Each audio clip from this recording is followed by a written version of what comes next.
Hi friends, ഞാനിന്ന് വന്നിരിക്കുന്നത് നമ്മുടെ ഫർണിച്ചറുകളൊക്കെ എത്ര പഴക്കം ചെന്ന ഫർണിച്ചറുകളും എങ്ങനെ നല്ല ഷൈൻ ചെയ്തെടുക്കാം എന്നുള്ള കുറച്ച് ടിപ്സുകളുമായിട്ടാണ്. അപ്പോൾ എൻ്റെ ഈ ചാനൽ സബ്സ്ക്രൈബ് ചെയ്യാതെ കാണുന്ന കൂട്ടുകാരുണ്ടെങ്കിൽ പ്ലീസ് ഒന്ന് സബ്സ്ക്രൈബ് ചെയ്ത് സപ്പോർട്ട് ചെയ്യണേ. അപ്പോൾ നമുക്ക് വീഡിയോയിലോട്ട് കിടക്കാം. അപ്പോൾ അതിനായിട്ട് ഞാൻ വുഡിൻ്റെ കുറച്ച് സ്പൂണുകളും തവികളൊക്കെയാണ് എടുത്ത് വെച്ചിരിക്കുന്നത്. അപ്പോൾ നമ്മളിത് എപ്പോഴും ഉപയോഗിക്കണമെന്നില്ല. അപ്പം നമ്മളിപ്പോൾ ഇത് ആദ്യം ചൂടുവെള്ളം ഒഴിച്ച് സോപ്പിട്ട് തേച്ച് കഴുകി വെയിലത്ത് ഉണക്കിയതിന് ശേഷം നമുക്ക് ഇതേപോലെ എണ്ണ തടവി, സാദാ വെളിച്ചെണ്ണ തടവി എല്ലാം വെച്ചാൽ നല്ല ക്ലീനായി നല്ല തിളക്കത്തിലിരിക്കുകയും ചെയ്യും. അത് പൂപ്പൽ പിടിക്കുകയോ അങ്ങനെ ഒന്നും ചെയ്യാറില്ല. അപ്പോൾ ഇതേപോലെ നമ്മൾ ചെയ്തെടുത്താൽ മതി ഇടയ്ക്കൊക്കെ. അപ്പോൾ നമ്മളെല്ലാ സ്പൂണുകളും എപ്പോഴും ഉപയോഗിക്കണമെന്നില്ലല്ലോ. അപ്പം ഇതേപോലെ ചെയ്ത് വെച്ചാൽ നമുക്ക് ആവശ്യത്തിനെടുത്താലും ആ തടിക്കുന്ന ഒരു കുഴപ്പമില്ലാതെ നല്ല ക്ലീനായിട്ട് തന്നെ ഇരിക്കുകയും ചെയ്യും. നല്ല തിളക്കവും, അതിൻ്റെ തിളക്കവും ഒന്നും പോകത്തില്ല. നല്ല ഒരു ടിപ്പാണിത്. അപ്പോൾ ഇങ്ങനെ എല്ലാവരും ഒന്ന് ചെയ്ത് നോക്കുക.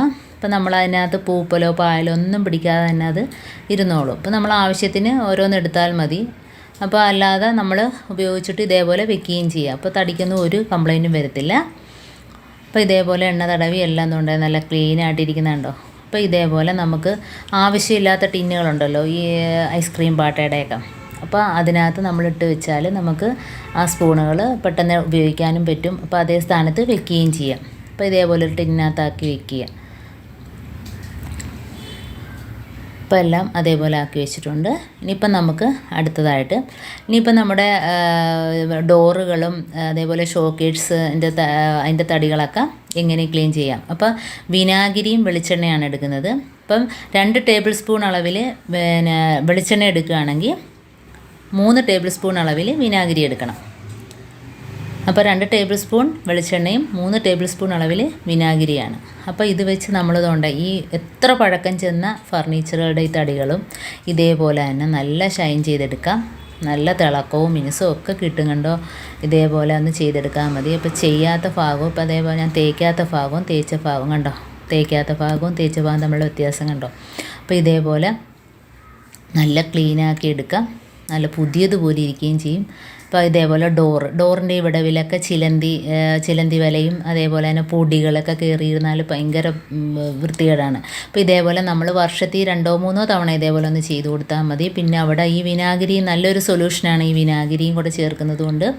അപ്പം ചിലന്തി വലയോ അതേപോലെ തന്നെ എന്തെങ്കിലുമൊക്കെ ഈ കൂട് കൂട്ടി വെക്കുമല്ലോ, കടന്തലാണേലും, അപ്പം അങ്ങനെയൊക്കെയുള്ള ഭാഗങ്ങൾ ഇതേപോലെ തേച്ച് കൊടുത്താൽ മതി. പിന്നെ അങ്ങനെ ഒരു ശല്യമേ ഉണ്ടാവില്ല. ഇതേപോലെ തന്നെ നമുക്ക് ഡൈനിങ് ടേബിളിൻ്റെതും അതേപോലെ കുഷ്യൻ സെറ്റിൻ്റെതും ഒക്കെ തടികളും ഇതേപോലെ നമുക്ക് ഷൈൻ ചെയ്തെടുക്കാം. ഇപ്പോൾ ദാണ്ട് ജനലിൻ്റെ വിടവിലൊക്കെ കണ്ടോ, ചിലന്തിയൊക്കെ വല പിടിച്ചിരിക്കുന്നുണ്ടോ. അപ്പോൾ ഇതേപോലെ നമ്മളിടയ്ക്കൊന്ന് ചെയ്ത് കൊടുത്താൽ മതി. നല്ല പുതിയതുപോലെ നല്ല തിളക്കത്തിൽ തന്നെ കിട്ടുകയും ചെയ്യും. കണ്ടോ, തേക്കുന്ന ഭാഗമൊക്കെ തേക്കാത്ത ഭാഗം നമ്മളെ വ്യത്യാസം കണ്ടോ. അപ്പോൾ ഇതേപോലെ നമുക്ക് ഈ സൊല്യൂഷൻ ഉണ്ടാക്കി വെച്ചാൽ ഈ തടി കൊണ്ടുള്ള എല്ലാ വുഡൻ ഫർണിച്ചറുകളെല്ലാം ഇതേപോലെ ക്ലീൻ ചെയ്തെടുക്കുകയും ചെയ്യാം. അപ്പോൾ ഇനി ഞാൻ വിജാഗിരിയിലൊക്കെ നമുക്ക് എണ്ണ ഒഴിക്കണമല്ലോ. അപ്പോൾ ഇതേപോലെ ഉണ്ടാക്കിയാൽ മതി. അതുപോലെ തയ്യൽ മെഷീനിൽ അപ്പം പകുതി വെളിച്ചെണ്ണ, ഇപ്പോൾ 2 ടേബിൾ സ്പൂൺ വെളിച്ചെണ്ണയാണെങ്കിൽ 2 ടേബിൾ സ്പൂൺ അളവിൽ മണ്ണെണ്ണ. അപ്പോൾ ഇത് നല്ലൊരു സൊല്യൂഷനാണ്. അപ്പോൾ തയ്യൽ മെഷീനിനകത്തൊക്കെ ഒഴിച്ചു കൊടുക്കുന്നതിനും അതേപോലെ നമ്മുടെ കതകിൻ്റെയും ജനലിൻ്റെയൊക്കെ ഇതേപോലെ വിജാഗിരിയിലൊക്കെ ഒഴിച്ചു കൊടുത്താൽ കതക് അടയുന്നതിനും ഒന്നും ഒരു പ്രയാസവും കാണത്തില്ല. അതുമാത്രമല്ല, ഇത് നമ്മൾ ചെയ്തു കൊടുത്താൽ നമുക്ക് ഇടയ്ക്കിടയ്ക്ക് ഇത് ചെയ്യേണ്ട കാര്യമില്ല. വർഷത്തിൽ ഒരിക്കൽ ചെയ്തു കൊടുത്താൽ മതി. ഇതിപ്പോൾ ഞാനിങ്ങനെ ചെയ്യാറുണ്ട്. അപ്പോൾ നമുക്ക് വർഷത്തിൽ ഒരിക്കൽ ചെയ്തു കൊടുത്താൽ മതി. അതിൻ്റെ നല്ലൊരു എഫക്റ്റുള്ള ഒരു സാധനമാണിത്. അപ്പോൾ ഈ വിനാഗിരിയും മണ്ണെണ്ണയും കൂടെ ചേരുമ്പോഴത്തേന് നമുക്ക് അതേപോലെ തന്നെ തയ്യൽ മെഷീനിനകത്തൊക്കെ ഇട്ട് കൊടുത്താൽ നമുക്ക് തയ്ക്കുന്നതിനൊക്കെ ഒരു ബുദ്ധിമുട്ടും ഉണ്ടാകത്തില്ല. അപ്പോൾ ഇതേപോലെ എല്ലാവരും ഒന്ന് വീട്ടിലൊന്ന് ട്രൈ ചെയ്ത് നോക്കുക. അപ്പോൾ എൻ്റെ ഈ ടിപ്സുകളൊക്കെ ഇഷ്ടമായെന്ന് വിചാരിക്കുന്നു. അപ്പോൾ ഇനി നമുക്ക് തയ്യൽ മെഷീൻ ഞാനിട്ട് കാണിക്കാം. അപ്പോൾ ഇതേപോലെ എല്ലാ ഭാഗത്തും നമ്മൾ തയ്ക്കുന്നതിന് അരമണിക്കൂർ മുമ്പ് നമ്മൾ എല്ലാ ഭാഗത്തും ഇതേപോലെ ഒന്ന് ഇട്ട് കൊടുത്തിട്ട് കുറച്ച് കഴിയുമ്പം തയ്ച്ച് നോക്കിയാൽ അപ്പോൾ എണ്ണ ഇട്ട് കൊടുത്തതിന് ശേഷം അരമണിക്കൂറിന് ശേഷം തയ്ച്ച് നോക്കിയാൽ നല്ല എളുപ്പത്തിൽ നമുക്ക് തയ്ച്ചെടുക്കാൻ പറ്റും. കാരണം വർഷങ്ങൾ കൊണ്ട് ഞാൻ ഈ എണ്ണയാണ് ഉപയോഗിക്കുന്നത്, കടയിൽ നിന്ന് മേടിക്കാറില്ല. അപ്പം എൻ്റെ ഈ വീഡിയോ ഇഷ്ടപ്പെട്ടെങ്കിൽ എല്ലാവരും ഒന്ന് ലൈക്ക് ചെയ്യാനും കമൻറ്റ് ചെയ്യാനും സബ്സ്ക്രൈബ് ചെയ്യാനും മറക്കല്ലേ. അപ്പം ഞാനൊന്ന് കറക്കി കാണിക്കാം. അപ്പോൾ എണ്ണ ഇട്ടതിന് ശേഷം വളരെ എളുപ്പത്തിൽ തന്നെ കറങ്ങി കിട്ടും. എല്ലാ ഭാഗത്തും എണ്ണയിട്ട് കൊടുക്കുക. ഇതുപോലെ സൂചി ഇറങ്ങുന്ന ഭാഗത്തൊക്കെ നല്ലോണം എണ്ണയിട്ട് കൊടുക്കണം. ഉണ്ടോ? അടുത്ത വീഡിയോ ആയിട്ട് വീണ്ടും കാണാം. Thanks for watching.